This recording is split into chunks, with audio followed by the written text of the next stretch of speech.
né? Eu sou um cara muito descontente com o que eu já vivi na hospitalidade, na hotelaria de modo geral, apaixonado por viagem. Graças a Deus eu tive muitas oportunidades na vida para viajar. É uma dor minha. O mudar o status quo do mercado é uma dor que eu tenho como viajante, como hóspede. É um aprendizado diário para mim, eu aprendo muito com eles, mas eu trago uma visão um pouco mais dinâmica.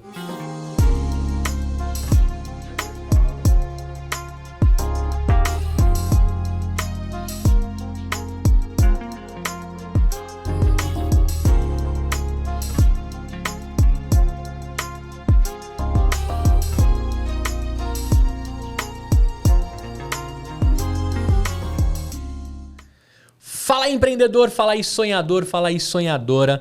Mais um episódio da 5ª temporada do EmpreendaCast. E eu prometi que eu traria aqui somente pessoas que eu tenho no meu aplicativo, que eu conheço, que eu tenho conexão, ou serviços que eu uso e estou indignado em algum momento. Um desses serviços eu acho que é o hotel, a hospitalidade distribuída, né, o turismo por esse país. Um país tão lindo e maravilhoso de visitas, um turismo tão bem praticado, com tanta oportunidade para resolver nesse meio, nesse setor. Eu resolvi convidar um cara aqui que vai ajudar a gente a virar de ponta cabeça esse setor, com uma empresa com uma pegada diferente, com uma experiência completamente diferente também do que você está acostumado, mas principalmente com muita inovação, com doses ali de como você pode tornar o seu check-in mais digital, mais fácil, mais construído, a sua experiência digital dentro daquele local. Naquela câmera ali, diga quem é você e o que você faz. Olá, sou o Gabriel Fumagalli, hoje atuo como CEO e cofundador da XStay e sou, assim como muitos de vocês, um empreendedor, né? Como nós aqui, e é um prazer estar aqui, obrigado pelo convite. E estamos...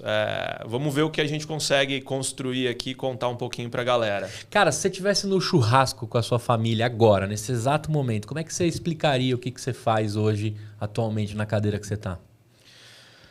Bom, hoje o que a gente faz é realmente revolucionar a experiência de hospedagem, né? Eu sou um cara muito descontente com o que eu já vivi na hospitalidade, na hotelaria de modo geral.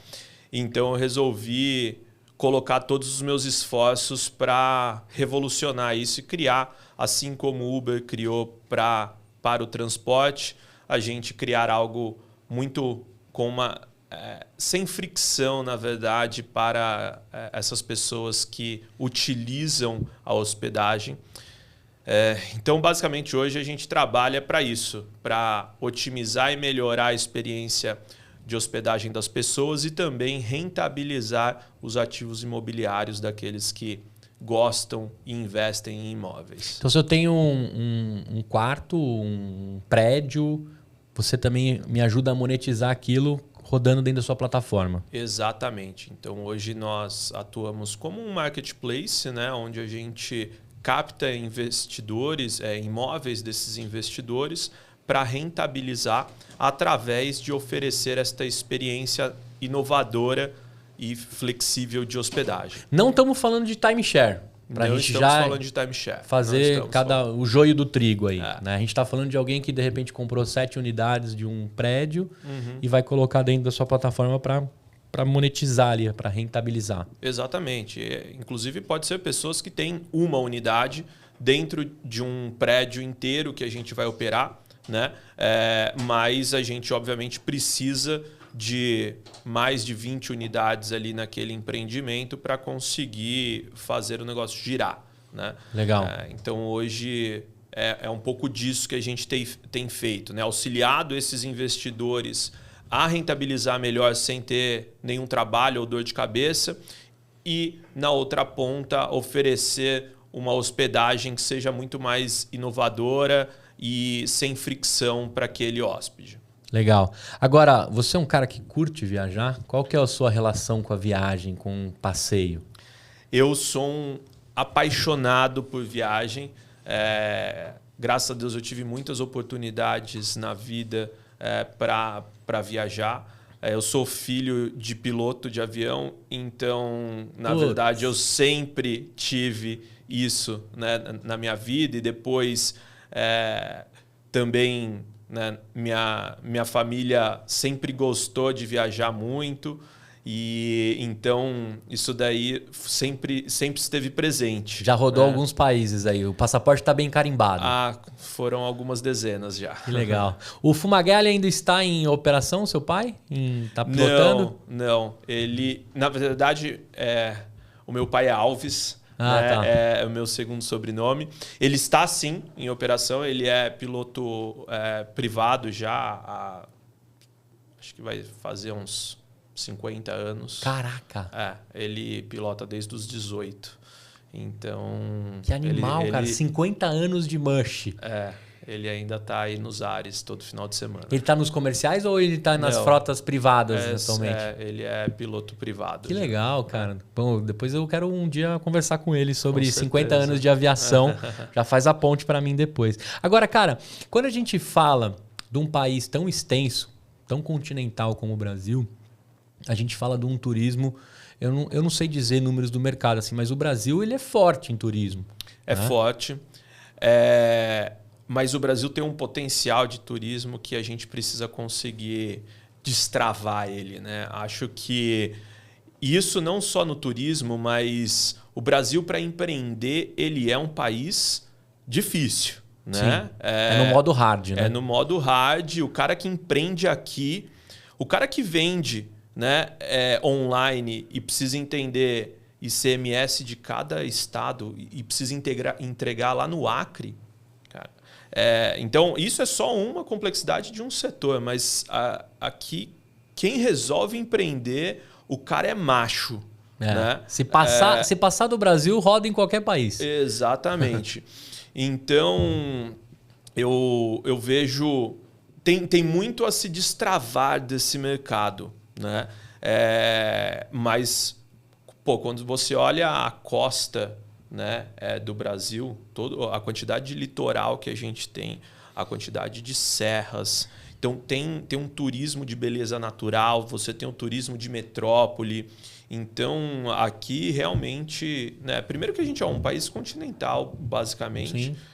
Tem um potencial muito grande. Agora, existem vários fatores que eu creio que precisam se ajustar ao longo do tempo para que a gente potencialize isso. Né? Por exemplo, o desenvolvimento imobiliário hoteleiro ele tem se retraído muito. Né? Por quê?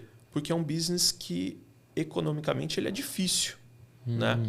Então, se a gente não buscar alternativas para melhorar a eficiência desses negócios de hospedagem, a gente está fadado a dar passos para trás no turismo brasileiro. Né?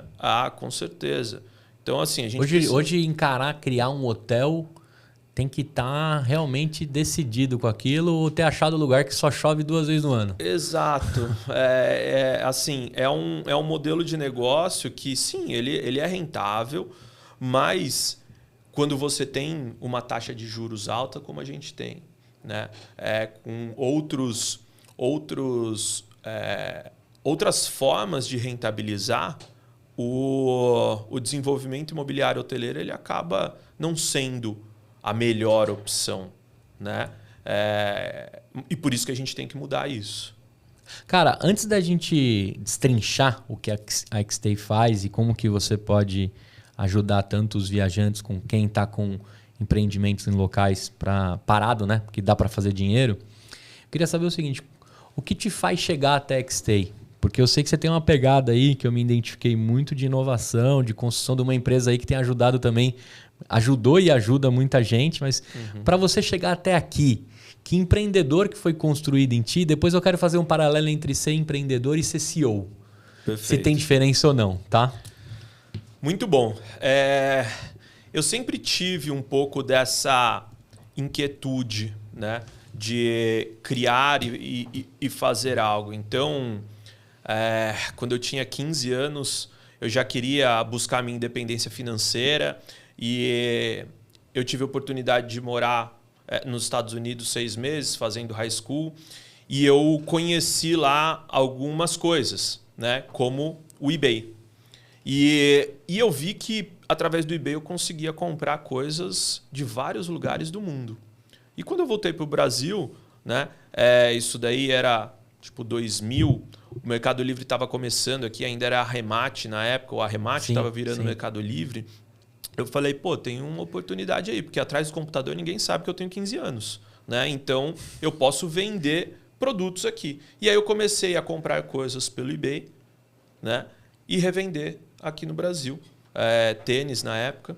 E esse foi, acho que... Direto dos Estados Unidos ou você... Direto da China. Direto da China. Você já fazia um dropshipping. Dropshipping, basicamente. Só que quando tudo era mato, hein? Há alguns anos atrás. E tive alguns problemas com isso, né? Que fazem parte aí do aprendizado. Mas... E aí, minha mãe era empresária, comerciante, então estava sempre dentro de lojas, assim. E resolvi fazer... administração de empresas.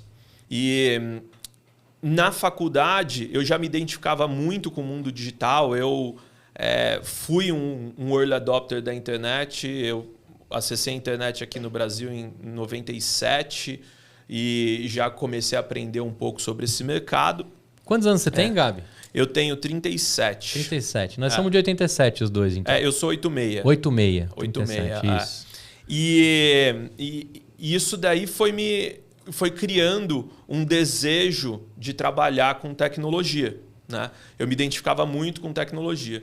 E na faculdade eu já entrei numa multinacional de tecnologia como estagiário. Aquele estagiário, né? Que trabalhava 12 horas, que tinha... Era só o regime estagiário. Exato. Né? E hoje em dia estágio tá... mamão com açúcar, né? Isso aí. Mas... 6 horas? Imagina, 6 horas. Então, eu entrei em algumas... Né, depois dessa empresa, essa empresa foi adquirida pela IBM e foi a primeira transição de M&A que eu participei, né? Porque a integração de empresa é um negócio doloroso. E... na IBM eu fiquei lá um tempo, aprendi muito sobre tecnologia lá dentro, sobre metodologias de vendas e tudo mais. Foi uma grande escola. Depois passei por algumas outras empresas de tecnologia multinacional também, de integração de sistemas. Falei, puta, acho que eu nunca mais vou trabalhar com integração de sistema. Porque eu fui convidado por uma Martech de São Francisco a ir para lá, morar e iniciar a unidade de negócio deles do Brasil, de lá. E foi o primeiro momento que eu, dentro de uma empresa, pude ser um co-empreendedor. Né? Era uma startup, era anos 2013, 12 para 13. O boom das startups. VC bombando no Vale, eu não sabia o que era isso, mas foi uma grande escola para eu começar a entender o mundo de empresas de crescimento rápido, como é que eles faziam tudo rodar ao mesmo tempo, como que você tinha que ser multidisciplinar. Equipes enxutas. Exato, né? Porque, pensa, eu vinha de uma IBM lá atrás que era tudo caixinhas, e aí eu cheguei num lugar que eu tinha que montar uma unidade de negócio para o Brasil. E IBM que tinha gestor de carreira, né? Acho que ainda tem. Sim, lá, né? O cara que cuidava da sua carreira. E foi assim, uma experiência incrível mesmo, porque eu pude trabalhar com pessoas muito inteligentes, pessoas de Stanford, MIT e tal. E aí você percebe, cara, a gente está atrás no Brasil com a educação. Né? Você sente um baque ali. O cara, eu lembro, no meu onboarding, a pessoa começou a escrever um algoritmo do Facebook na lousa. E aí ele começou a fazer uns códigos que eu nunca tinha visto na função que ele estava criando. Eu falei, caraca, aqui eu vou aprender. E foi muito legal, porque a gente auxiliou o Facebook a criar a primeira engine deles, né? O FBX, na época, que era o Facebook Exchange. E isso me trouxe uma base muito legal para compreender os algoritmos de marketing, como que as plataformas funcionam. Hoje em dia o algoritmo faz toda a segmentação, a gente fazia o JSON na mão para segmentar os anúncios de retarget. Enfim. JSON, para quem não sabe, é uma linguagem de programação. Exatamente. E, bom, a gente fez... voltei para o Brasil, a gente fez o M&A dessa empresa. Um M&A que não foi um M&A de sucesso. Né? Todo mundo às vezes fala, puta, M&A legal, tal, mas nem todos são um bom M&A. E aí eu falei, putz, gostei, fui picado por esse negócio, quero fazer mais, né? Só que eu não me sentia super preparado para empreender. E na verdade acho que ninguém sente, né? Você tem que ir sem preparação mesmo. Você esperar estar preparado. O famoso vai com medo. Vai com medo. E então eu auxiliei outras empresas de fora a entrar no Brasil. Né? Então eu auxiliei a Taboola, eu fui o primeiro que legal. Empregado da Taboola no Brasil aqui. E depois eu me juntei a sócios que estavam começando um negócio na Malásia, com uma tese de trazer uma tecnologia que funcionava em mercados principais para mercados emergentes.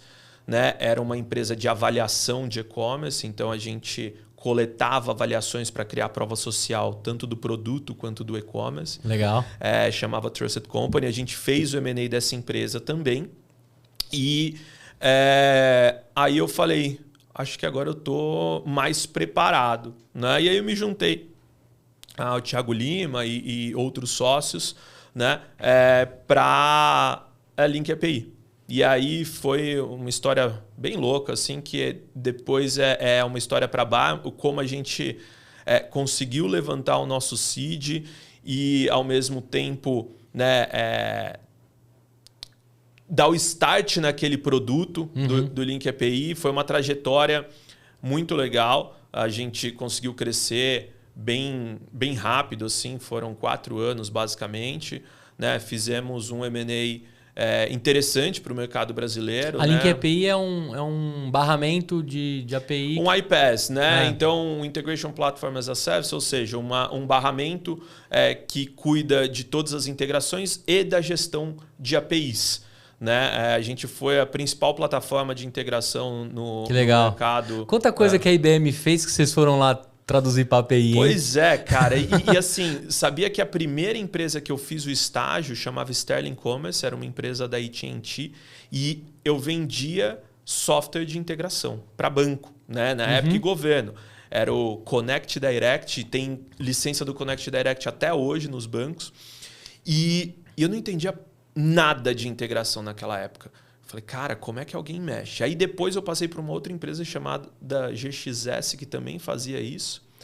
E aí quando eu saí, eu falei, cara, acho que eu nunca mais vou fazer isso. Não quero isso para minha vida. E aí a gente viu uma oportunidade, né? E iniciou o Link API aí para sustentar essa era dos softwares na empresa, né? Não existe uma empresa que possui um sistema só. A era que o ERP fazia tudo, né? Você tem ali 5, 6, 7, 8, 20 softwares dentro de uma empresa e você precisa integrar esses dados entre eles, e a gente era um grande facilitador disso, né? Então, essa é um pouquinho da minha jornada, né, pré-XT. Tá. Lá na Link API você fazia a operação, você cuidava de toda a operação, tocava o bumbo lá. Isso, eu era COO, eu cuidava diretamente de toda a área de growth, então marketing, vendas e pré-vendas, né? Isso no final da jornada, mas no começo era financeiro, era RH. Ar-condicionado Eu nunca toquei a parte de tecnologia. E desenvolvimento de produto, eu só dava os meus pitacos do que eu escutava dos clientes e falava, olha, a gente precisa mudar isso, né? Mas tinha uma galera super, super competente lá dos sócios que tocava essa parte do produto, e também o Thiago trazia uma grande visão de desenvolvimento. Então lá era um pouco disso que eu fazia. Assim, o final da Link API foi a IPO. Isso, a gente tinha muito desejo de fazer a IPO. né? É um sonho, assim. Só que é uma jornada longa. E aí, no meio da jornada, a gente viu que a gente poderia encurtar essa jornada fazendo uma parceria estratégica, um M&A com uma companhia que tinha visão de fazer o IPO. E então a gente fez, né, a venda inicialmente parcial para a Semantics, depois ela adquiriu completamente e aí em agosto de 22 foi feito o IPO da Semantics em Nasdaq e nós, né, éramos sócios aí da Semantics nessa época. Cara, checão caiu, compromisso rolou, exit, apertaram o botão, chuva de papel e etc. Não sei se lá na Nasdaq eles fazem a mesma bagunça que a gente faz aqui na V3, né? Mas rolou isso. Como foi a sua hora 1? Depois que você assinou, lógico, você tinha os compromissos para cumprir, etc. Mas como foi a hora 1? Como que se sente um cara desse, que talvez seria o fim da linha de um... É como se salvasse o game, né? Terminou as missões do game. Pois é. Fim da linha, né? Eu acho que durante essa jornada aí, principalmente desde a minha experiência na Trigit em São Francisco, que eu comecei a construir essa imagem de o sucesso empreendedor é fazer um M&A, né? Ou fazer um IPO. O IPO acho que seria o suprassumo, né? O suprassumo. Na verdade, hoje em dia eu penso um pouco diferente. Mas na época eu construí muito essa expectativa de tipo, puto, o dia que fizer, o dia que cair o cheque e tal. E realmente, muita coisa muda financeiramente. Mas também a minha hora 1, ela foi uma hora 1 vazia. De tipo, puta, conquistei, beleza. Nada mudou. Né? Eu tenho, né, uma estrutura financeira melhor, mas assim, puta, o que eu posso fazer? Eu posso morar num AP melhor, tomar vinhos melhores, ter um carro melhor, mas não é sobre isso. E aí foi o momento que caiu minha ficha. Puta, não é sobre isso, não é sobre grana. Deu um vazio, tipo aquele meme do Pablo Escobar do filme, né? Você ficou ali meio... Cara, na verdade eu vou confessar algo aqui que vai ficar registrado. Mas no dia seguinte eu tava numa praia, eu fui andar sozinho, eu entrei no mar e, cara, eu chorei. Eu falei, brother, e agora? Que vazio é esse? Caraca. Mas isso foi muito da minha construção de expectativa. A minha expectativa era... Caralho, zerei. E na verdade, não. Na verdade, só estava começando. Restart. Porque caiu minha ficha, eu falei, não é sobre isso. É sobre mudar algo. É sobre criar e deixar um legado de uma mudança. E eu sempre gostei muito de problema, de resolver problema. E minha régua comigo mesmo sempre foi muito alta, né? Então... Depois foi um período difícil, viu? Mas você ficou quanto tempo devagando com a sua cabeça, assim? Você ficou meses? Eu fiquei meses. Mas você chegava a pensar... óbvio, eu cumpri o meu período, né, na Semantics e tal. Eu resolvi sair porque eu tava com essa coisa. Cara, minha próxima... criação precisa ser algo que eu entendo que eu estou mudando, estou fazendo uma curva para o mercado em alguma coisa. E então, eu acho que só para fechar o tema, né, do M&A, para mim foi isso. Ele melhorou em alguns aspectos, mas ele piorou. Não é que ele piorou em outro, ele me fez realizar que o empreender não era sobre... fazer a grana ao vender a sua empresa ou fazer um IPO e tal. Era muito mais sobre... Transformar, sobre colocar a sua energia para transformar algo que você não está contente com aquilo. E a gente fez muito isso pelo Link API, realmente transformando a vida de devs, né? Que a gente conseguia otimizar muito a vida deles no dia a dia, auxiliando as empresas, tal. Tinha, mas eu estava indo para um nível abaixo, assim, de puta, não, mas isso daqui não muda um status quo. Você acha que você estava né? distante da palavra propósito em si? Você estava assim, você estava executando algo que você gostava, eu tive mas muito propósito executando. A gente tinha um propósito muito forte, uma cultura muito, muito forte no Link API. Mas no momento que a gente conseguiu o troféu, né, o cheque, a venda, aquele propósito meio que fala, tá, beleza. Passou de mão, né? Cumpri o propósito, passou de mão o propósito, e agora? Eu preciso de um novo propósito, porque até então a expectativa era, vou ficar 2 anos sem fazer nada, vou andar de balão, vou correr a Jordânia. Aí eu vi que não era sobre isso para o meu perfil, né?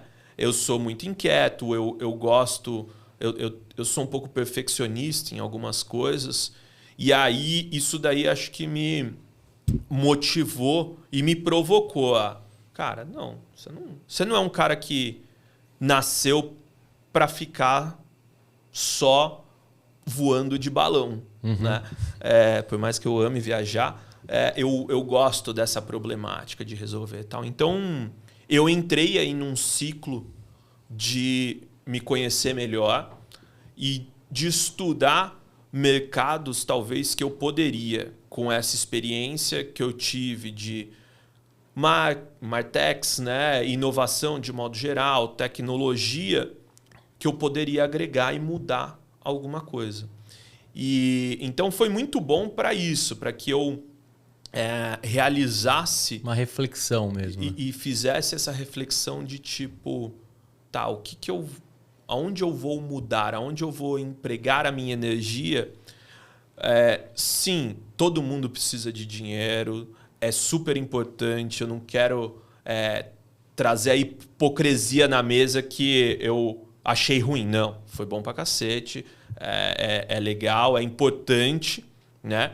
Mas o que motiva a segunda página de empreender é realmente esse propósito. E você ficou por 6 meses nessa Eu fiquei nessa até pensativa. um pouco mais, assim, pensativo eu fiquei tipo 1 ano. Né? 6 meses foi onde eu fiz uma imersão para entender aonde eu iria atuar depois e o que eu iria fazer. E pintou de tudo na sua mão? Ofereceram de tudo? Você pensou em Eu tudo? fiz, algumas empresas me chamaram, né? Muito empresas de coisas que eu fiz similar. Eu tinha um non-compete, né? Então também não podia atuar naquilo que eu fazia, né? E isso me provocou a ir buscar outras coisas. E aí eu fui para feiras fora do Brasil. Eu sempre gostei muito de viajar, da hospitalidade, de trazer gente em casa, servir bem as pessoas, tal. E comecei a estudar mais esse mercado. E a minha ficha caiu quando eu fiz uma visita técnica no Fairmont Chicago e o gerente geral me falou: não, aqui a gente está pagando $1.500 se a pessoa aceita a oferta de trabalho, e depois a gente paga mais $1.000 para aquele que indicou. Aí eu falei, pô, existe um problema grande de mão de obra nesse mercado. Isso que a gente estava falando dos Estados Unidos, né? Aí eu comecei a fazer algumas perguntas para ele. Mas quantas pessoas trabalham aqui na recepção? Quantas pessoas trabalham aqui atrás? Tal? E aí eu fui ver que tinha um racional de número de pessoas por número de quartos muito alto. E aí eu perguntei a margem. Ele falou, no final deve dar uns 7%. Eu falei, opa, tem um problema grande aqui. Né? Um negócio que gira uma grana gigantesca, mas tem muito custo. E é ineficiente pelo tanto de gente, né? Aí eu comecei a estudar esse modelo, né? Talvez modelos mais inovadores. Então, eu olhei muito a Sonda nos Estados Unidos, né? Que é uma das empresas líderes aí no mercado internacional de locação de temporada. E falei, existe uma oportunidade aqui de eu agregar tecnologia e conhecimento de inovação para esse mercado que hoje tem uma baixa eficiência operacional. Você precisa de muitas pessoas essas que cada vez estão mais escassas e mais... Não é nem que está mais cara, é que não tem.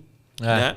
Então, o que a gente consegue fazer para sustentar esse mercado que eu sou apaixonado, senão logo mais não tem onde eu ficar, ou vai ser muito caro para eu ficar em algum lugar. Então, onde eu posso atuar. E aí que veio, né, a junção de ideias. A Xstay não é uma criação minha, pessoal. A Xstay, ela começou dentro da Atrio Hotéis, que é a terceira maior gestora de hotéis do Brasil, durante a pandemia, onde toda a hotelaria teve que fechar. Né? E eu entrei como um agente transformador ali, que fez o spin-off, ou seja, que transformou o que era um departamento tocado por garagem.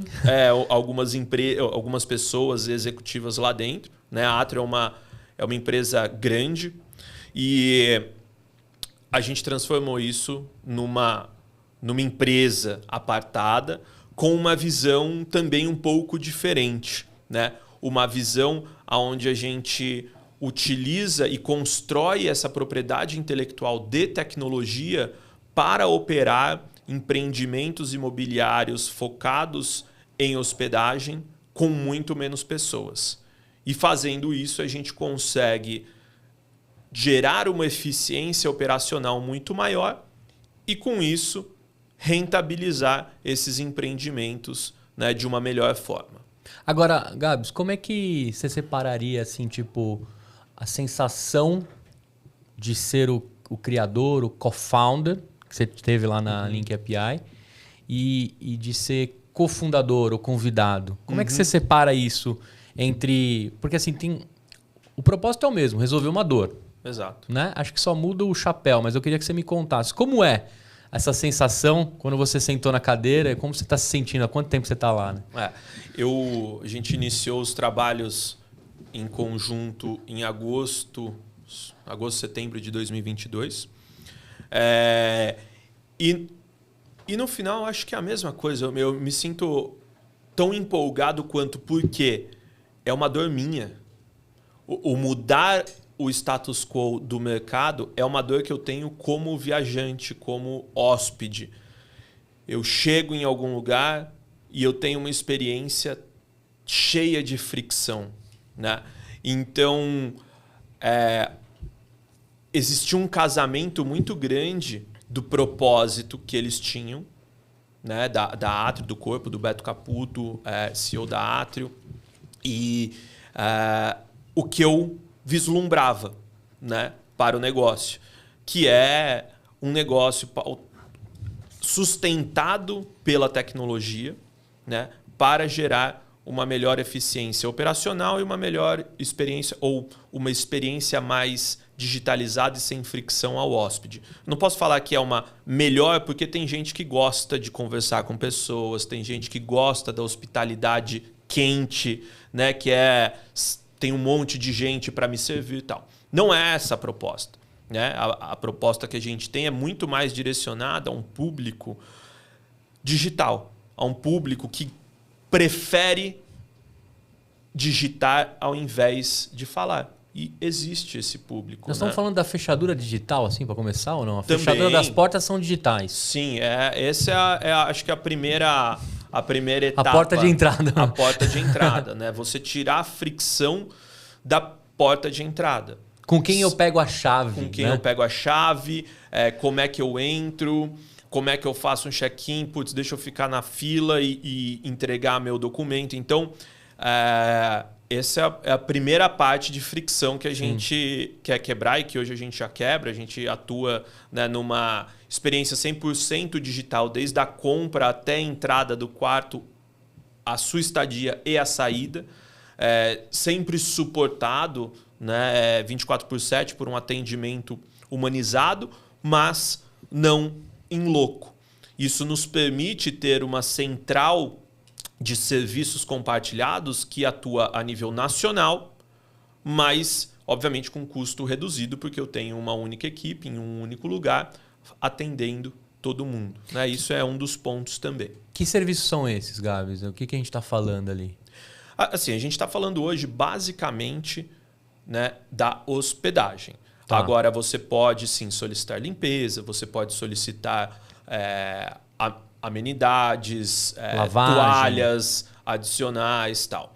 O que a gente está fazendo é um pouco do que a indústria das companhias aéreas fizeram no passado. Né? Antes você pagava lá o seu ticket R$1.000, exemplo.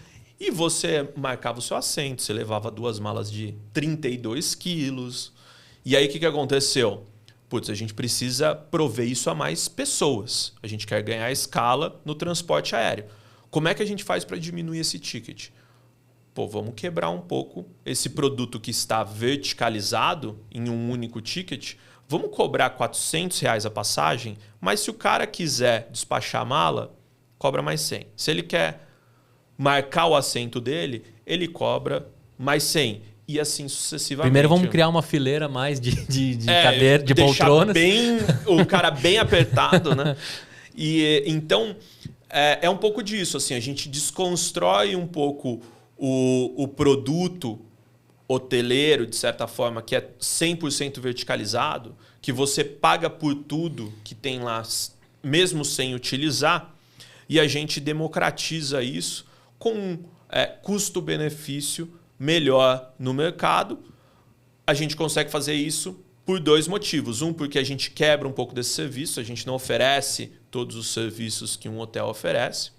E são ocasiões, né? Existem pessoas... Eu sou um cliente dos 2, né? Depende do meu momento. Mas o que a gente faz, então, é quebrar isso. Eu consigo oferecer um preço de melhor custo-benefício e, por trás, eu crio uma operação muito mais tecnológica e compartilhada, o que me permite ter um custo operacional menor.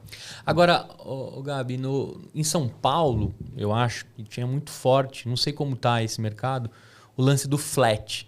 Só que o flat é de longas estadias. É praticamente um contrato de 30 meses.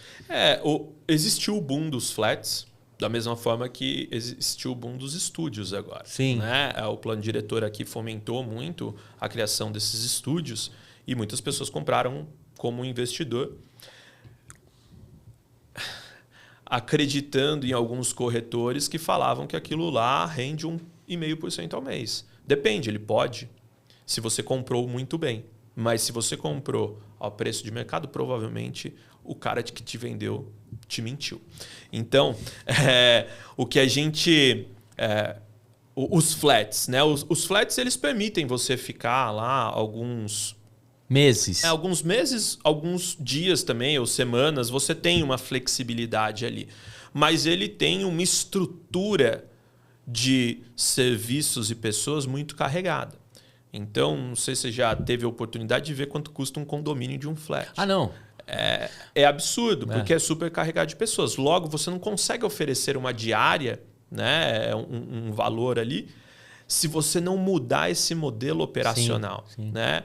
Sem contar que você não, né, o flat não tinha muitas regras, então uma pessoa ia lá e decidia não fazer manutenção no quarto porque não era obrigatório e tal. E hoje você tem aí um estoque, né, de flats que eles não performam bem basicamente por 2 motivos. Um, porque o custo fixo é alto. Sim. 2, porque os produtos imobiliários não estão atualizados, não estão modernos. Você entra lá, é um cenário meio anos 90. Cara, eu já dei uma vasculhada. Tem uns casos que você fala assim, o cara literalmente está querendo se livrar da taxa de condomínio. Ele está oferecendo com um preço muito bom para você entrar, mas para você pagar o condomínio para ele, que ele não aguenta mais pagar aquele boleto enquanto ele não vende o flat. Né? Verdade. Tá claro, assim, na hora que você vê.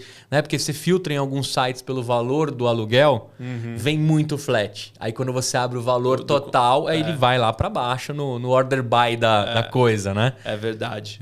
Isso mostra a ineficiência do negócio. É isso. Né? Você precisa carregar de pessoas um local porque você está criando a operação 100% local e regional. Então a gente não está falando de flat. E aí eu queria trazer um outro player que também está na boca de todo mundo, quase todo mundo, mas que também tem diferença quando a gente fala da Xstay. O Airbnb, por exemplo, o alugue temporada, que foi um dos primeiros aqui no Brasil, até depois da chegada do Airbnb. A gente também não está falando do Airbnb ou está falando de alguma coisa próxima, é diferente? Na verdade, o Airbnb ele é mais um canal de distribuição. Né? O Airbnb ele é uma plataforma que você lista a sua casa ou o seu imóvel, né? E vende isso para o mercado. Então, hoje nós somos parceiros do Airbnb e distribuímos lá dentro, assim como distribuímos no Booking, no Expedia.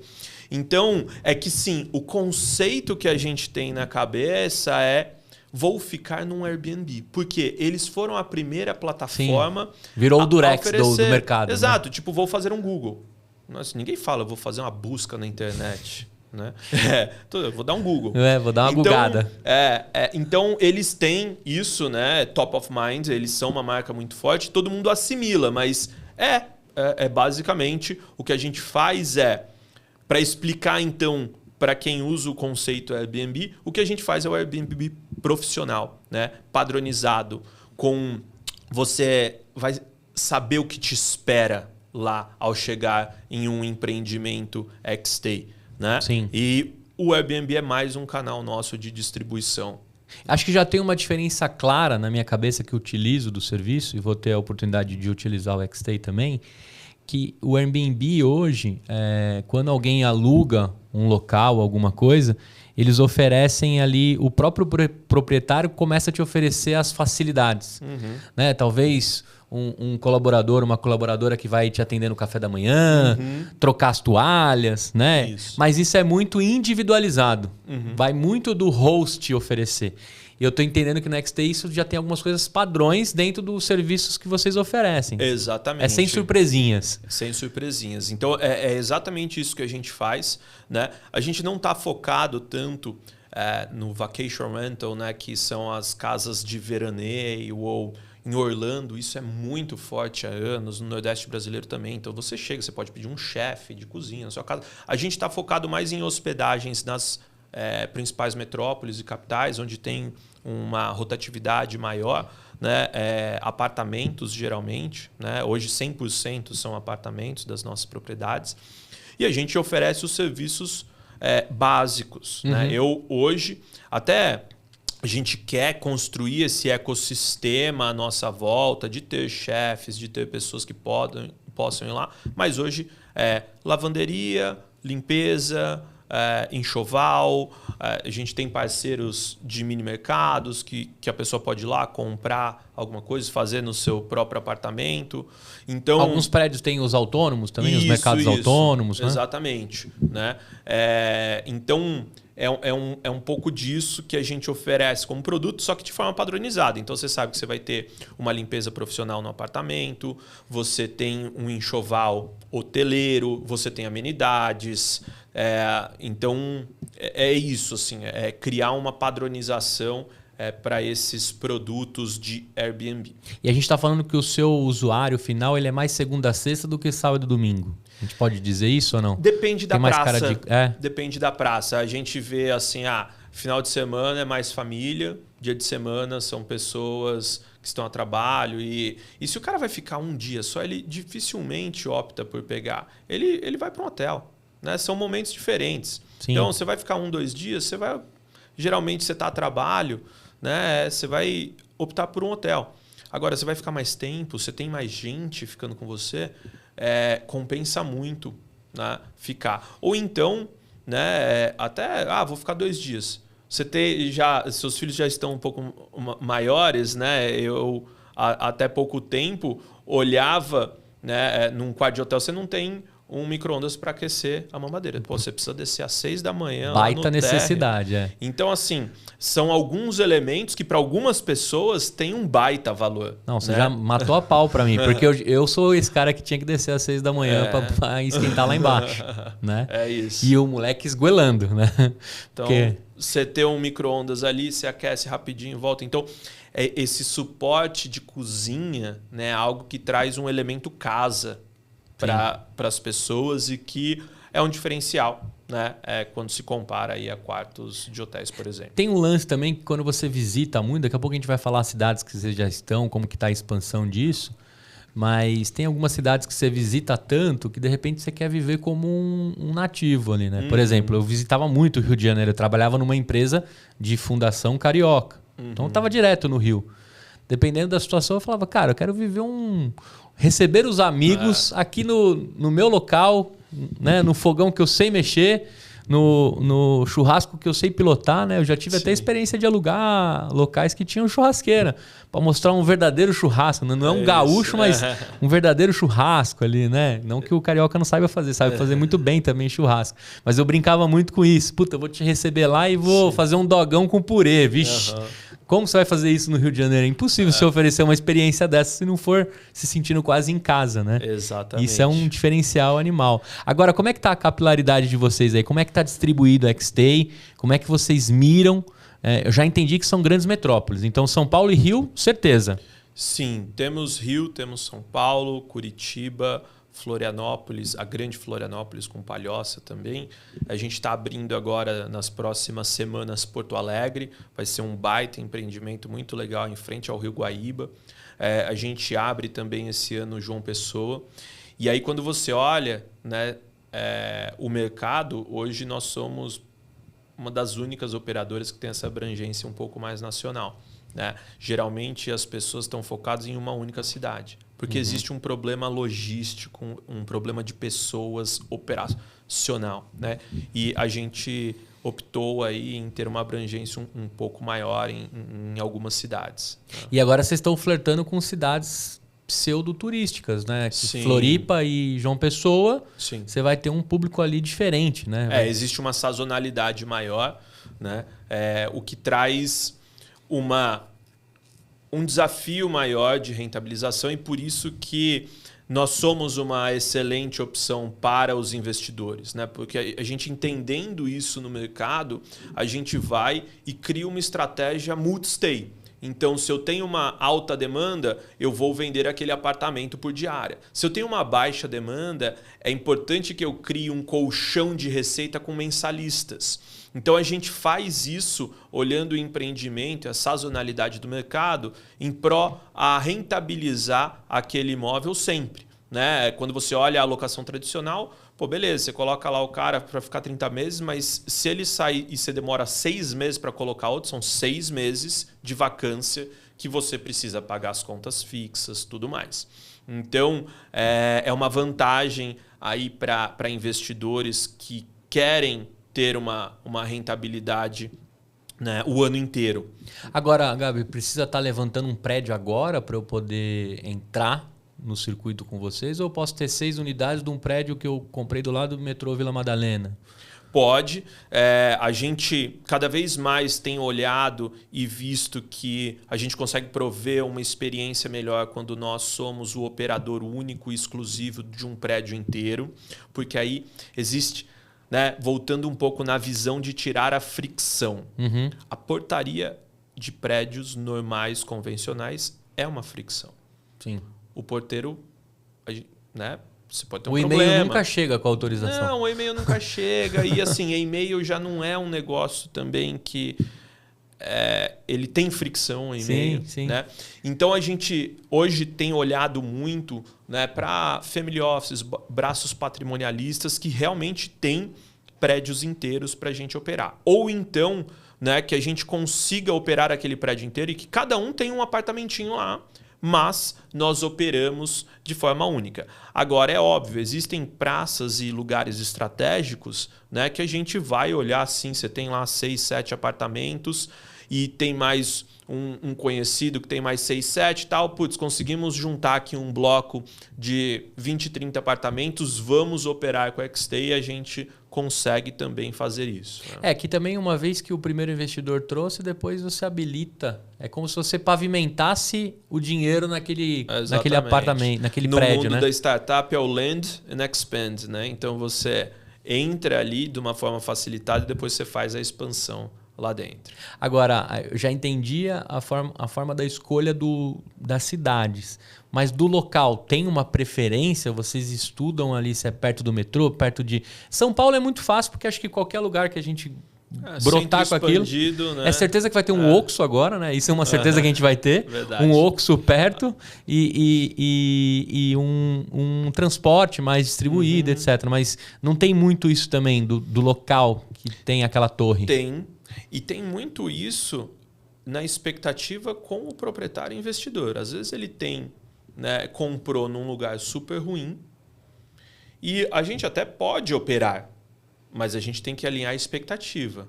E, consequentemente, o ticket que aquilo vai gerar. Exato. Assim, não adianta você comprar, né, vamos usar aqui... Eu não quero usar exemplos ruins para que o público ache que eu estou... Né, mas...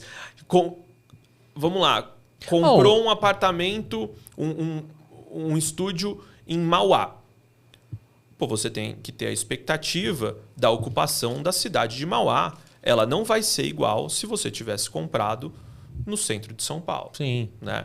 Então... E a locomoção de Mauá a São Paulo... Exato. Então, é alinhar essas expectativas. Hoje, a gente atua mais em cidades... primárias, né? Então capitais. A gente olha assim cidades secundárias muito como a XTAY sendo um habilitador para aquela cidade ou para aquele empreendedor ou para aquela família que queira ter um XTAY naquela cidade, mas a gente não vai operar. A gente vai colocar a camada de tecnologia, a gente vai servir com os nossos... Né, serviços compartilhados de atendimento 24/7, marketing estratégico, toda a parte de revenue management, precificação, algoritmo de precificação. Mas a operação, quem vai operacionalizar é uma equipe lá. Né? Que não são funcionários nossos. Como se fosse uma franquia. Né? É um white label ali. Que utiliza a marca XTAY, mas que tem a operação própria lá dentro do centro de custo daquele empreendimento. Agora... Quais as dificuldades que você acha desse mercado? Porque assim, é um mercado gigantesco, né? E é um mercado que, toda vez que eu tenho a oportunidade de conversar com alguém na mesa, ele é um mercado muito viciado. Né? Quais são os grandes desafios hoje de colonizar um mercado que já estava em outras mãos, alguns vícios, algumas dificuldades? O que você vê de desafio hoje? Tem uma porrada de desafio, né? E é isso que não nos te juraram motiva. de morte ainda não. Não, mas é isso que nos motiva, né? A buscar essas soluções para algo que ainda não existe, algumas coisas. Né? E a gente aprende, a gente erra, a gente refaz. Então, existe vários pontos, né, para olhar e quando a gente compara... Né, ninguém foi jurado de morte, porque a gente acho que educa o mercado, sim, né, sim. Da mesma forma. Mas rola uma disrupção absurda ali com o pouco de tecnologia que entra já causa muita sim. Não, eu acho que mudança. Assim, existe a educação do lado do consumidor, né, porque às vezes ele compra e ele fala, não, mas não é um hotel. Como é que não tem limpeza todo dia no meu quarto? Não, isso aqui não é um hotel. Foi anunciado que não é um hotel. Isso daqui é uma locação. Você está locando um local, né? E existe o serviço de limpeza quando você sai. Agora, se você quiser comprar a limpeza enquanto você estiver aí, você tem essa opção também. Mas é uma locação de temporada, né? A lei permite você vender aquilo com diárias. Então, existe a educação do consumidor, né? Existe, então, esse é um desafio. Como é que eu educo esse consumidor que esse é um produto bom para ele, né? E que tem os seus diferenciais. Do outro lado como é que eu educo o investidor, o proprietário de imóvel, né? O brasileiro adora tijolo. Como é que eu educo esse proprietário, esse investidor imobiliário, de que vale a pena ele investir e mobiliar aquele apartamento, colocar um enxoval e colocar uma administradora que vai fazer rentabilizar, na média, aquele empreendimento dele 30%, 40% a mais do que ele teria na locação tradicional, né? Então, esse é um segundo desafio. O terceiro desafio é o de construir essa base operacional para operar tudo isso de forma eficiente, mais barata do que em outras formas, para rentabilizar melhor o investidor. Então, esse é um business de escala. Ele precisa ter muitas unidades. E eu acho que aqui o que a gente tem que falar é a realidade, né? É um business desafiador. Então, hoje em dia eu vejo toda semana um novo operador surgindo no mercado. E assim, ser zelador é legítimo, é muito legal, tal, mas você não consegue ter escala.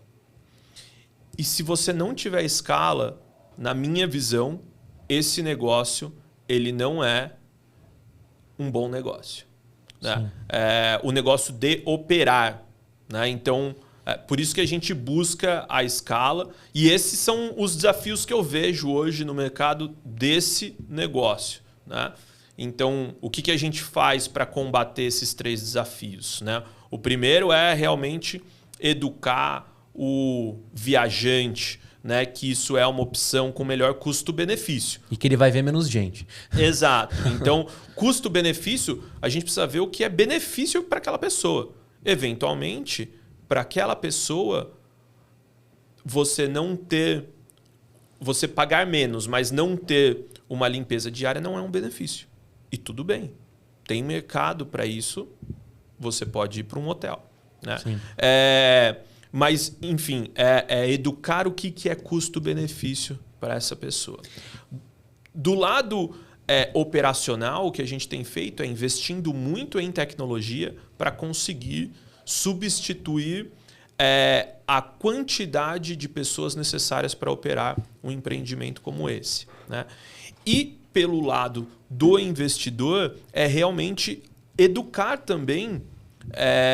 que geralmente são investidores muito tradicionais, né? Aqueles que gostam do tijolo, que gostam de empreendimentos imobiliários. Que existe uma nova forma de rentabilizar o seu imóvel, que não tem inadimplência, que você não perde a posse do seu imóvel, que o seu imóvel vai estar sempre cuidado, você não vai ter que esperar 30 meses para ver a surpresinha do seu imóvel, né?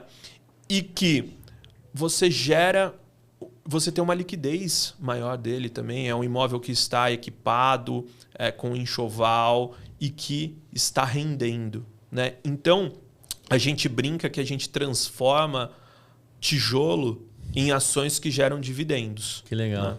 Então, é um pouco disso. Agora, eu tenho algumas dúvidas que eu fui juntando conforme você ia falando. A primeira é, claro que você usa Link API em algumas coisas lá ou não? Para informatizar tudo. Pô, agora você foi polêmico. Hein? Não uso. Tá bom. Se precisar, a gente não põe esse trecho, tá bom. Não uso porque hoje, enfim, a gente... Tem tecnologia própria lá também, né? Tem algumas integrações diretas, a gente utiliza outras soluções. Agora, a Atrio, como terceira maior rede que a gente tem no país, primeiro que ela entendeu bem a mensagem da Kodak, né? De criar talvez o seu concorrente dentro de casa é muito melhor, né, do que deixar ele vir de fora. Ela também tem ociosidade, nasceu disso? Vocês também operam prédios da Atrio ou locais? Não. São operações completamente distintas, assim. A Atrio hoje é a maior franqueadora da Accor no Brasil, né? Eles operam mais de 13 mil quartos no Brasil e o foco deles é hotel. Tá. A gente está sempre um provocando o outro no bom sentido para o crescimento do negócio, né? Mas a Atrio opera os hotéis da forma tradicional que os hotéis são operados e que são eficientes. Né? A Atrio é uma empresa muito, muito eficiente na gestão hoteleira e rentabiliza muito bem os investidores dela. Mas nós surgimos, sim, num momento de ociosidade da Atrio, onde era pandemia, estava tudo fechado, ninguém viajava, a viagem corporativa cessou. Foi um negócio que assim, foi muito difícil, né? Um momento muito difícil para o mercado de viagens e entretenimento de forma geral, né? E hospitalidade de forma geral. Muita gente quebrou. E isso permitiu ela olhar outros mercados. Pô, existe aqui esse mercado de locação de temporada que não tem conflito com o meu negócio e que, na verdade, ele é complementar, porque a pessoa pode utilizar os dois produtos. Momento que ela está, por exemplo, numa viagem a trabalho pela sua empresa, ela vai optar em ficar num hotel da Atrio, num Ibis, num Novotel, num LK Design, em N ou outras marcas que eles trabalham. E num momento, eventualmente, com a família, que ele está indo para ficar 5 dias em Floripa, 15 dias em Floripa, ele vai optar por ficar no X-Stay. Então, são produtos que dependem do momento. Né? E o grupo lida bem também com o lance de ter um caçula ali que talvez está mais enxuto, mais rápido, mais ágil, porque a ineficiência que você flerta todo dia também faz parte lá do mercado da Atrio. Né? É inevitável para eles. E isso foi um dos motivos do spin-off. Sim. Né?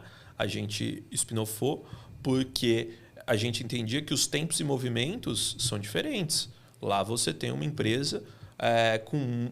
E é um pouco, né, dos laboratórios de inovação nas empresas grandes. Você precisa ter algo apartado. O oxigênio tem que ser diferente. Tem que ser diferente. Né? E essa foi uma das propostas de eu me juntar, né, para a X-Stay.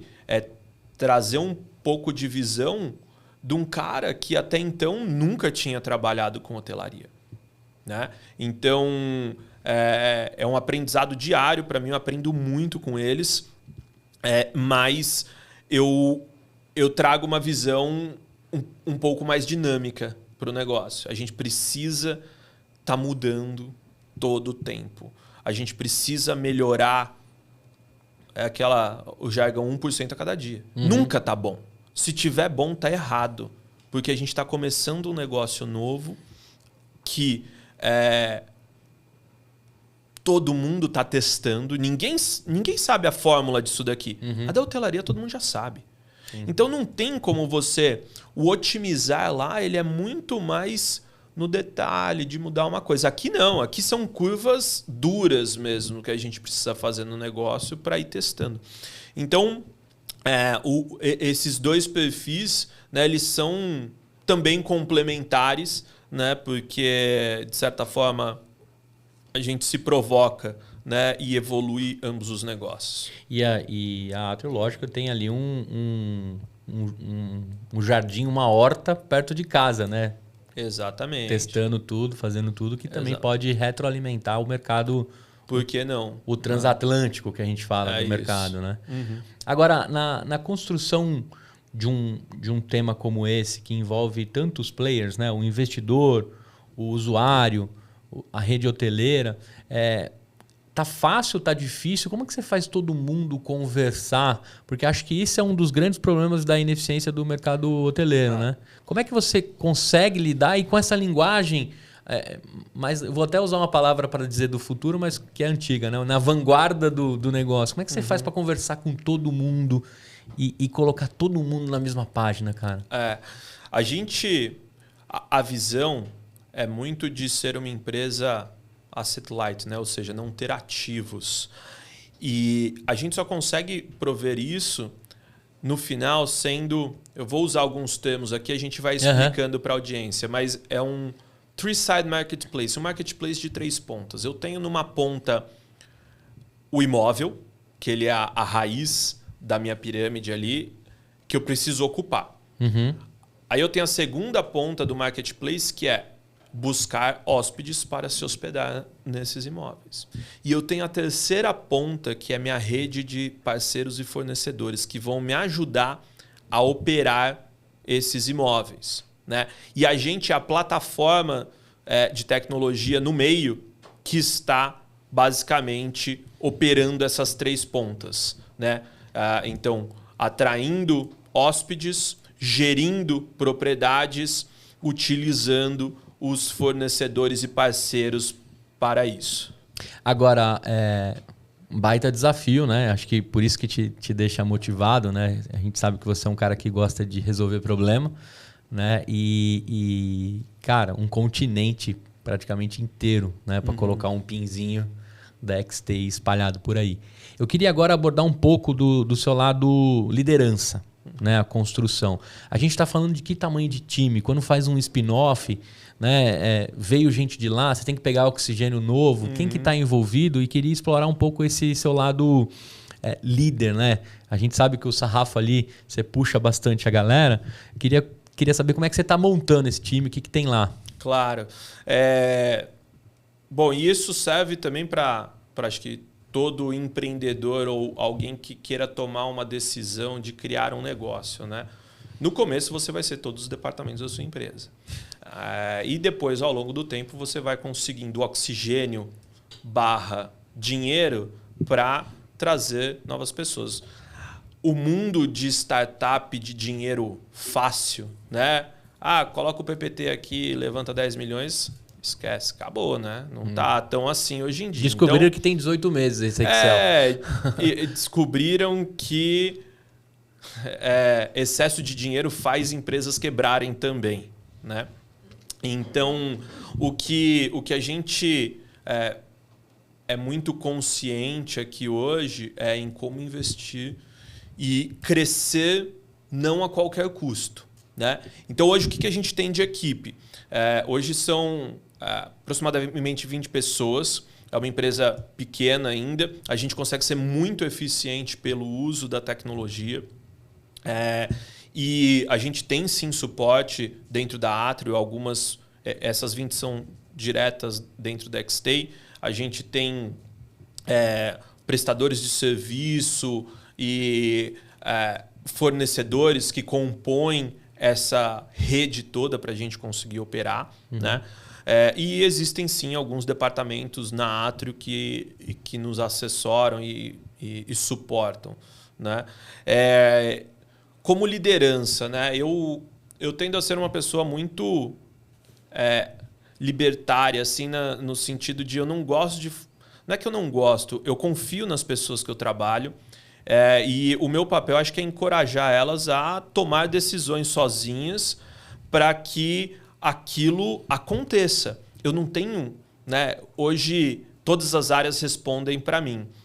Eu não tenho como fazer gestão no centímetro ali de cada um. Então, eu tenho sim um framework de gestão com acompanhamentos semanais com todas as áreas, com um planejamento trimestral, um acompanhamento mensal, algumas metas. Mas eu gosto muito de provocar essas pessoas a responder as próprias perguntas. Então, o que a gente tem... né, quando chega uma pergunta, né, o que eu geralmente pergunto, tá, mas o que você acha que a gente deve fazer? Né? Como é que você acha? Porque eu acho que esse é um papel também dos empreendedores. Né? Eu vejo muita gente começando a operação e não larga o osso, porque tem uma paixão muito grande, porque tem uma relação muito grande, porque ninguém vai fazer tão bem quanto eu faço. E realmente, muito provavelmente as pessoas que você vão contratar, no início, elas vão ser muito piores que você em alguns aspectos. Né? É óbvio, eu prefiro, quando se tem capital, a gente quer contratar pessoas muito melhores, né, do que você. Mas, em alguns momentos, você precisa formar essas pessoas. Sim. E aí, nada melhor do que as pessoas que estão trabalhando com você, ter o alinhamento de visão e serem provocadas a buscar a sua própria resposta. Sim. Né? Então, eu gosto muito de trabalhar nessa linha, porque no final tá todo mundo empreendendo junto. Sim. Eu até brinco nas entrevistas, eu falo, você quer um trampo? Cara, não é aqui. Aqui você vai ajudar a gente a construir um negócio. A gente vai construir junto o negócio.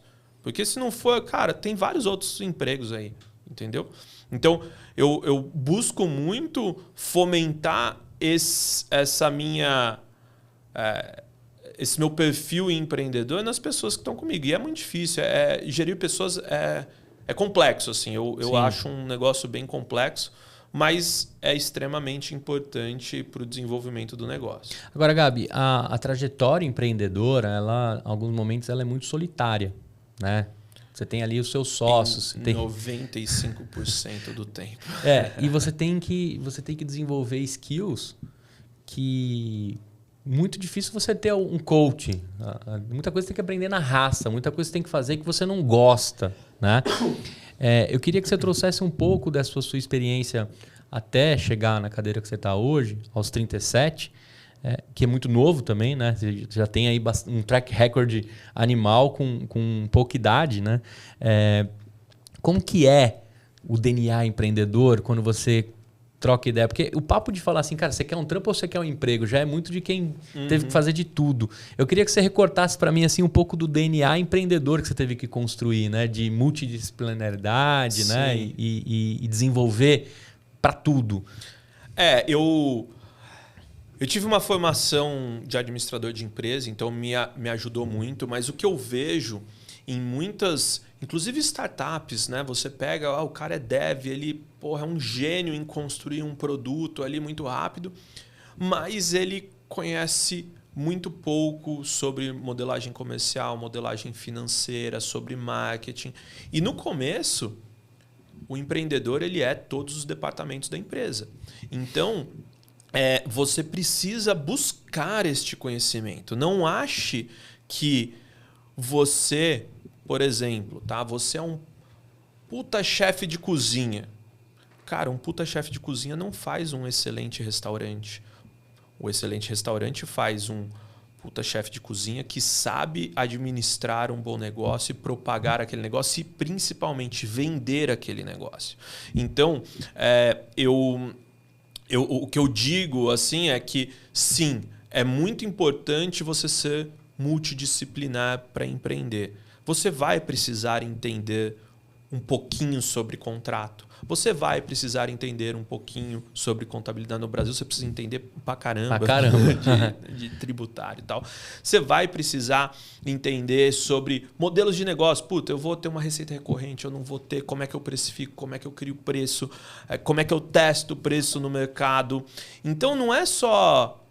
eu fiz um produto excelente que resolve o problema de todo mundo, né? Você precisa compor vários elementos. Então, eu acho que, infelizmente, nós não temos a formação empreendedora na educação brasileira, né? Acho que está entrando agora na grade do MEC e tal, mas bem tímido ainda. Bem tímido ainda, né? Não adianta você também fazer um semestre para aplicar um Canva, né? Para a galera aprender a fazer um Canva, mas... O que eu coloco aqui é muito a provocação por buscar conhecimentos daquilo que você não sabe, né? Isso vai trazer um sucesso maior, porque a gente sabe que hoje em dia a estatística é muito mais de insucesso do que de sucesso. Então, para você minimizar esse insucesso, você precisa estar muito bem preparado. Se você não estiver bem preparado, eu sou a pessoa que te desencorajo a ser empreendedor e vai buscar um trampo CLT que você vai ter mais sucesso. Porque é doloroso e você precisa estar em constante movimentação para conhecer de tudo. Sim. Agora, se você está apto a fazer isso, você tem um baita canal, porque o Brasil tem muita oportunidade, a gente faz muita coisa ruim, então qualquer pessoa que faz meio bom já tem, né? E acho que A gente tem também muito a síndrome do vira-lata, né? Pô, não, a gente não é tão bom. Não, a gente é bom pra caramba. Sim. Né? Basta você ir lá e focar e fazer um negócio. E empreendendo no Brasil, a gente já conversou aqui bastante, né? É nível hard. Nível do videogame hard. é nível hard. Se funcionar aqui, na grande maioria das vezes, vai funcionar em outros países. Lógico, respeitando a cultura, o momento e a atração digital e comportamental de cada país. Agora, tem um lance também que eu percebo, assim, o lance do empreendedor generalista, né? Você sabe um pouquinho de cada coisa, literalmente. Sim. Mas na grande maioria das construções societárias, é sempre um sócio generalista e um especialista. Isso costuma ser algo que dá certo, né? Exato. E acho que isso é muito importante, né? Às vezes você fez faculdade com o cara, vocês estudaram as mesmas coisas, você vai fazer a sociedade com ele. Pode ser que dê certo, né? Porque vocês têm uma sinergia muito grande e tal. Mas o que eu vejo, as sociedades que dão mais certo são as complementares, né? Pô, eu sou bom numa coisa, aquele cara é bom em outra coisa, aquele outro é bom em outra. Se todo mundo... Pô, faça uma sociedade, todo mundo é desenvolvedor. Ninguém sabe vender um produto, ninguém sabe levantar um investimento, ninguém sabe sobre contabilidade. Pô, são coisas que podem impactar o negócio. Sim. É óbvio, todo mundo pode também, ao longo do tempo, né, aprender. Mas a jornada é um pouco mais difícil. Sim, eu acho que isso que torna também fabuloso o lance de construir o avião enquanto está voando, né? E todo mundo garantir que aquele avião vai ficar de pé, né? Eu quero entrar no lance dos perrengues, assim, né? A gente está tendo uma visão muito sóbria aqui do que é empreender. E eu estou gostando disso, porque romantizar também deixa para os livros, né? Deixa para a galera colocar nos livros. Quando a gente fala de perrengues, assim, nessa sua construção, se você pegar desde lá do Gabi com 15 anos vendendo no eBay, até o Gabs de 37 hoje na cadeira de CEO, o que você pode listar de perrengues assim, que foram grandes aprendizados dentro da sua trajetória? Assim, que daria para você dividir com a gente, preservando os nomes e locais, né? Claro. Eu tive um dia muito duro que, enfim, a gente definiu e descobriu que dentro da empresa que a gente não teria mais investimento. O negócio era deficitário ainda e do dia para a noite eu tive que demitir 80% do time. Eu cheguei na sala, falei 1 a 1 e depois falei com todo mundo. E, cara, aquele dia foi terrível. Mas o empreendedor precisa, infelizmente, ser muito mais racional do que emocional. A sua responsabilidade é em perpetuar o negócio, é em perpetuar as outras vidas que estão trabalhando com você. E, eventualmente, algumas precisam, né, sair para que as outras possam ficar. E então esse foi um dia muito difícil.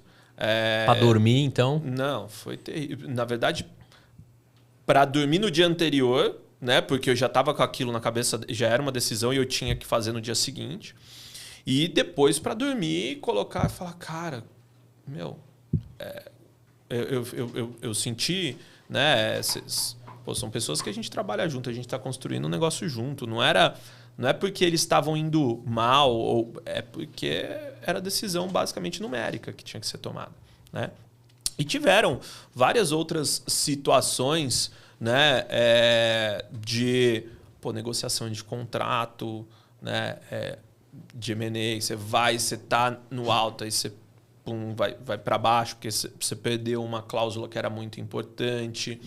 Então, tiveram situações de negócio, mas acho que o perrengue mais crítico foi esse corte de 80% do dia para a noite que a gente teve que fazer na equipe.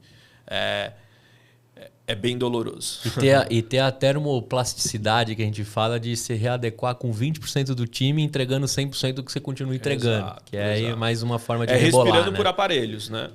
Respirando por aparelhos, mas é melhor respirar por aparelho do que parar de respirar, né?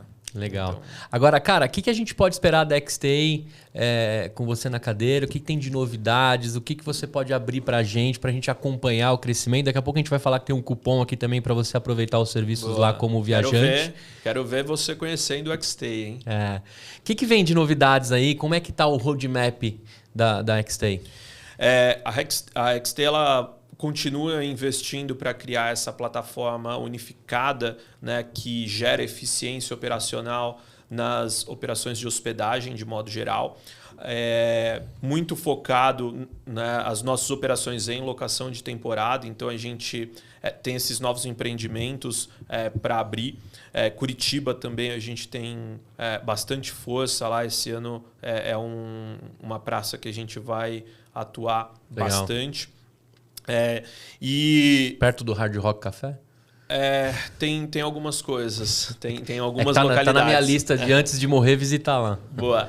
E o foco no desenvolvimento da experiência é tirar a fricção. Tirar a fricção e agregar valor. Então a gente visa muito aumentar o nosso ecossistema de parceiros para conseguir fornecer novos serviços através de parcerias, né? Então a gente quer que as pessoas conheçam a comunidade, né, à volta. Então, diferente de um hotel tradicional que você quer que o hóspede não saia de lá para gastar em outro lugar, a gente quer criar esses ecossistemas para que a pessoa tenha a experiência do bairro, a experiência do morador, né, daquela área. Então a gente foca em desenvolver esse ecossistema e continuar investindo nas tecnologias para deixar cada vez com menos fricção para o hóspede, cada vez com mais eficiência operacional para o investidor, né? Então a gente planeja aí terminar o ano com em torno de 1.000 unidades mais ou menos. Agora, Gabi, você falando dessa construção desse ecossistema, assim, pirando aqui na batatinha, como a gente falava, a gente está falando de um app, de um site, onde que o cara controla isso, e a gente está perto de falar que você pode solicitar a entrega do biscoito e do leite, do cappuccino, direto integrado com a mercearia do seu João ali? Esse é um dos desejos, né? Mas hoje, sim, você pode encontrar um XTAY no nosso site, né? xtay.com.br, ou nas principais plataformas de mercado, Booking, Airbnb. Eu sugiro que você acesse o nosso site e adquira por lá, inclusive com o cupom que a gente vai disponibilizar logo mais.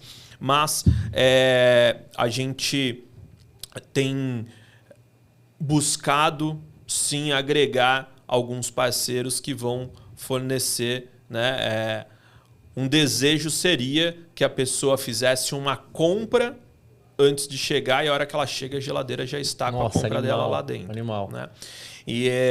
Então, como que eu agrego serviços à experiência daquela pessoa para ela ter uma sensação de casa com uma padronização hoteleira, né? Sem ela ter fricção. Então, a gente vai buscar sempre essas alternativas com o café ao lado, com eventualmente grandes redes que possam fornecer, né? E por que não criar um grande live shopping através de todas essas unidades, né? Você gostou do quadro que está lá, por que não você poderia comprar no e-commerce? Então isso daí é um pouquinho do que a gente está pensando aí pro... E tem um lance que é muito claro na minha cabeça quando você chega numa pousada, quando você chega num flat, que era antigamente aquela mesa cheia de folhetos, de coisas que você poderia usufruir por aquele local. E aquilo lá, graças a Deus, está se digitalizando, né? E está cada vez mais tendo valor para quem está visitando aquela cidade, né? De repente você chegar num quarto XTAY e poder tomar, de repente, um double chopp no Hard Rock Café.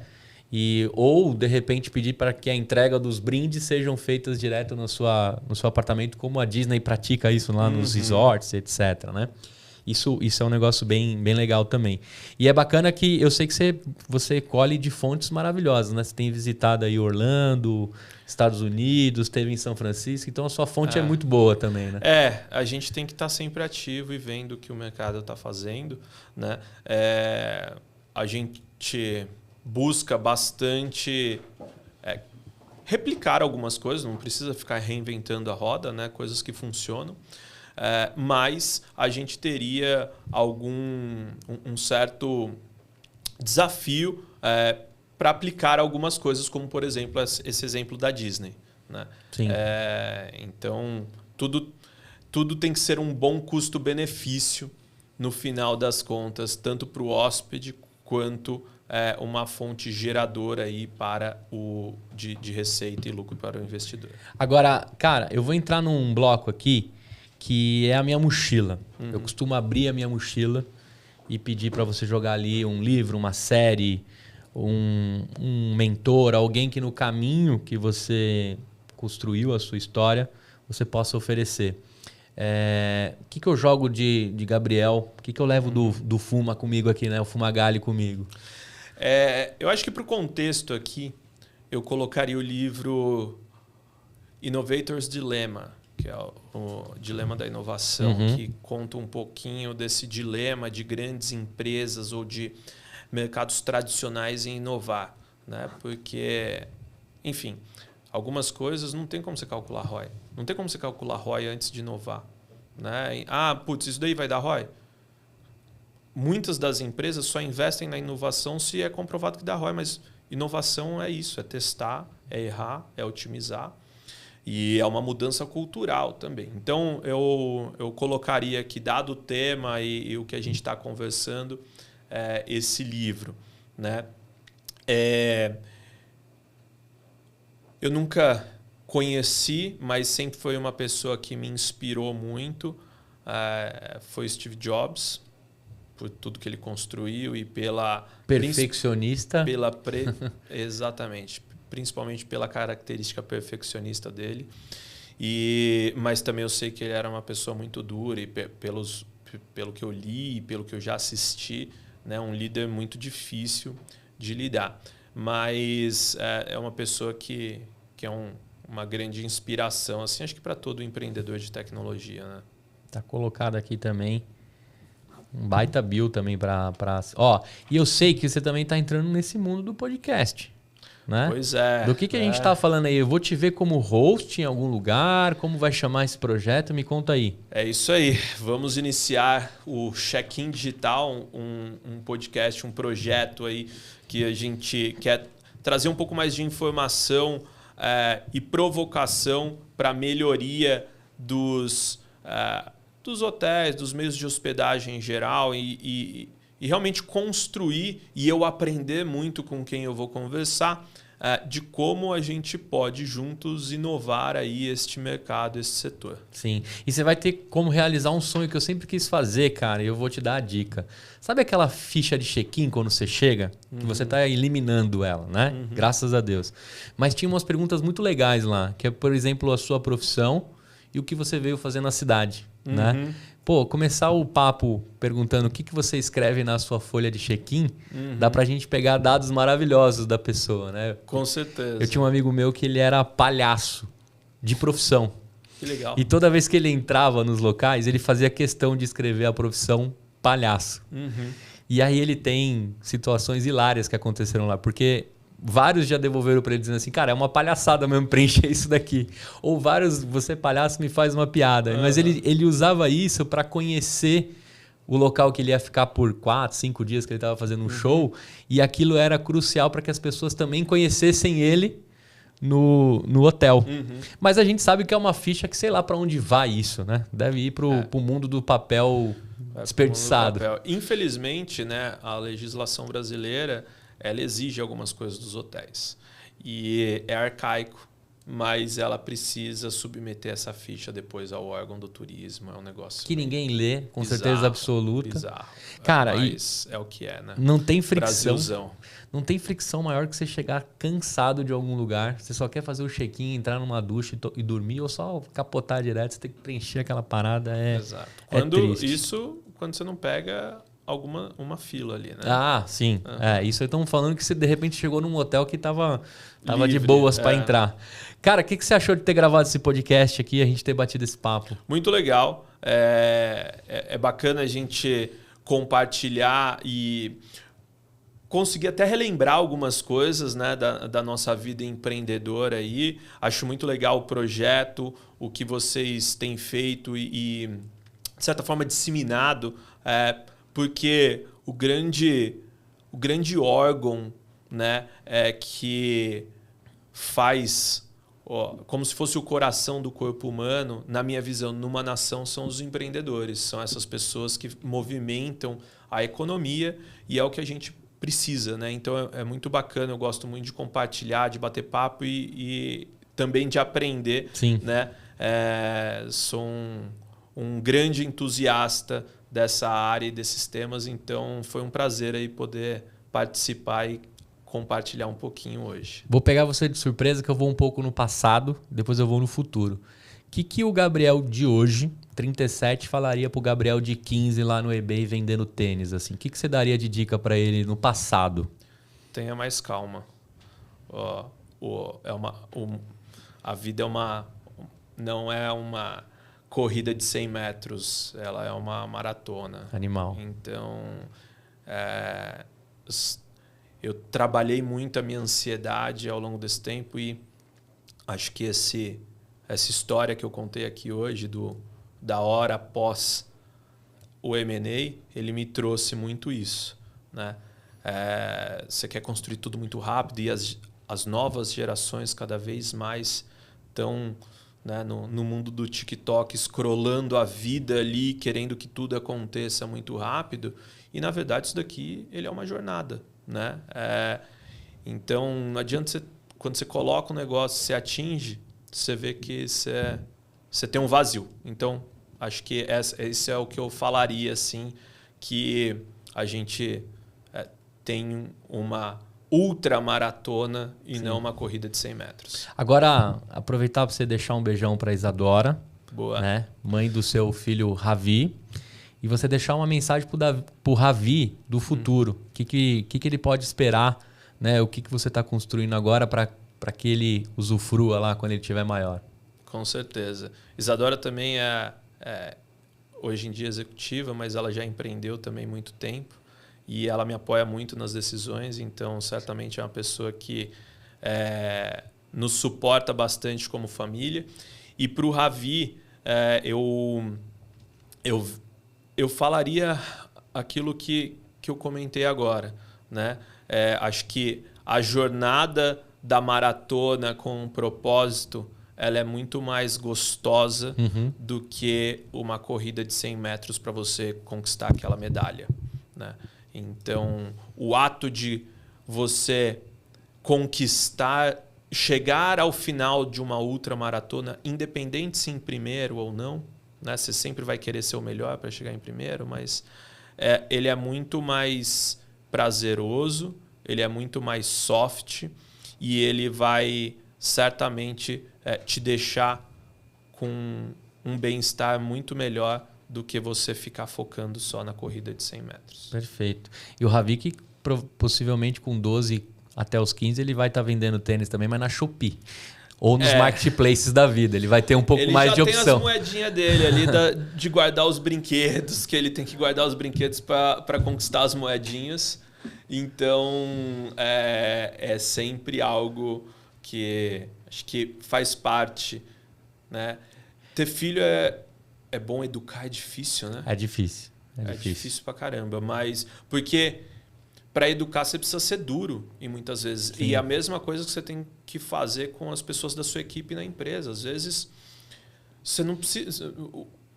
Não é para você ser bonzinho, não é para você ser amigo. O líder é aquela pessoa que vai te conduzir ao seu melhor. Então, Sim. o líder que dá um feedback que aquilo... não tá bom, é porque ele acredita em você. A hora que ele parar de te dar feedback é porque ele não acredita mais. Acabou. Então, assim é também com os filhos, que é o nosso principal legado Sim. nessa terra, né? Costumo dizer que assim, criar não é difícil. Difícil é educar mesmo. Educar. Criar a gente cria, né? Meus pais conseguiram criar e educar dentro das limitações que eles tinham.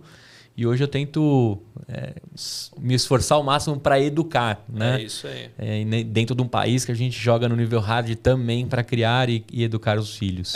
E só complementando, porque eu acho que projetos como esse que você faz aqui, eles são os projetos que também auxiliam a gente a educar o mundo empreendedor. Sim. Né? Que é esse grande coração de uma economia. Então, também educar, né, esse mercado, seja o seu filho, ou seja outros empreendedores, ou seja seus funcionários, é difícil porque é duro. Você tem que colocar a realidade, né, e não ficar romantizando a vida. Né? Então, enfim. O negócio é encarar mesmo. É isso. E como prometido, tem um cupom aqui, EmpreendaCast15, para você usar lá no site xtay.com.br. São Paulo, Rio de Janeiro, Curitiba, Florianópolis, um pouquinho de Palhoça ali. Isso. Né? Atualmente, mas está chegando aí João Pessoa. João Pessoa no fim do ano, Curitiba nas próximas semanas. Não sei quando você está assistindo isso, talvez Porto Alegre já esteja, né, aberto também. Então, aproveita, vai lá, usa o código e vai nos testar, né? E também trazer feedbacks. Né? A gente está construindo, é muito importante, mas vai lá entender o que é a hospedagem, estadia flexível, sem fricção. Logo menos eu acho que eu vou estar no Rio, eu vou utilizar os serviços da Xtay, vou reportar para vocês, vou reforçar também o cupom EmpreendaCast15 e eu te faço um convite. Aqui a gente conversou de tudo, principalmente de um mercado que precisa de uma renovação, de uma injeção. A gente também falou sobre o vazio que é determinado momento que você atinge da sua jornada, que talvez você se conecte com outros e você também passa, né, no fim daquela jornada, olhar para ti e o que você quer conquistar como próximos passos. A gente aprendeu aqui muito como renovar dentro de algo que talvez estava esquecido. A gente aprendeu aqui, na verdade, uma aula sobre liderança, construção e insistência, né? Mas principalmente um ponto que me chamou bastante atenção sobre educação. Você buscou educação desde muito cedo, dentro do que seus pais puderam te oferecer. E isso foi um diferencial para a sua carreira. É nítido escutar a sua história e ver o quanto mudou os caminhos e os países que você visitou e morou diante da educação que você conseguiu.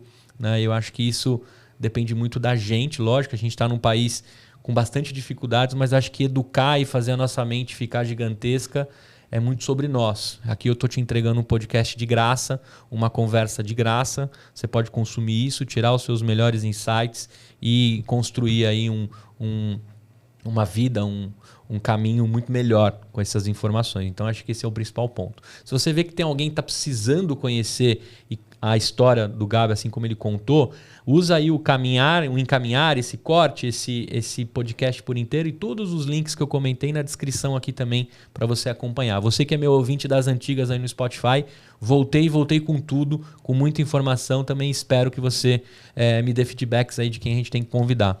Gabi, eu vou estrear aqui, que eu sempre ensinei isso para meus alunos, mas nunca apliquei no EmpreendaCast. Se eu fosse para colocar um próximo nome aqui, que nome você iria sugerir para estar aqui no EmpreendaCast, te pegando de surpresa aí? Pô, de surpresa mesmo, hein?